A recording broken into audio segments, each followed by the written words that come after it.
IPL ఎంతోమంది కుర్రాళ్ల ప్రతిభ నిరూపించుకునేందుకు చాలా పెద్ద వేదిక. ఇక్కడ ఆడినోళ్ళు తర్వాత జాతీయ జట్లకు సెలెక్ట్ అవ్వడం, వాళ్లే తర్వాతి కాలంలో లెజెండ్స్గా మారడం చాలామందిని చూసాం. డేవిడ్ వార్నర్ నుంచి నిన్న మొన్నటి మతీషా పత్రానా వరకు చాలామంది ఐపీఎల్ ద్వారా వెలుగులోకి వచ్చిన వాళ్లే. అలాంటి కోటాలో చేరేందుకు 22 ఏళ్ల ఆస్ట్రేలియా కుర్రాడు సిద్ధంగా ఉన్నాడు. పేరేమో జాక్ ఫ్రేజర్ మెక్గర్క్. ఎంత పొడవుగా పేరుందో అంతే డెప్త్ బ్యాటింగ్ ఎబిలిటీస్ ఉన్న యంగ్స్టర్ ఇతను. అసలు భయం అంటే ఏంటో తెలియదు అన్నట్లు, విరుచుకుపడడమే తెలుసు అన్నట్లు ఆడతాడు.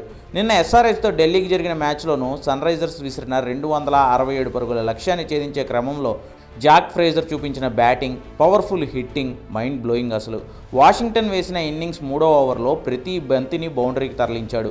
ఒక్క ఓవర్లోనే 3 4లు 3 6లు బాది 30 పరుగులు లాక్కున్నాడు.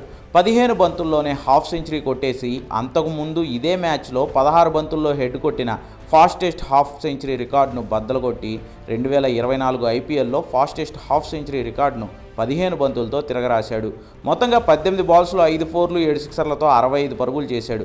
మెక్గర్క్ ఉన్నంతసేపు ఢిల్లీ ఏమన్నా అద్భుతం చేస్తుందా అన్న ఆశ్చర్యం కూడా ఉంది చూసేవాళ్లలో. కానీ బ్యాడ్ లక్, అవుట్ అయిపోయాడు.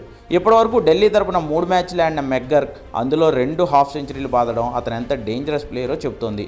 ఇప్పటివరకు 3 మ్యాచ్ల్లో 14 సిక్స్లు బాది ఫ్యూచర్ ఆఫ్ ఆస్ట్రేలియా అనే హోప్స్ను తీసుకొస్తున్నాడు.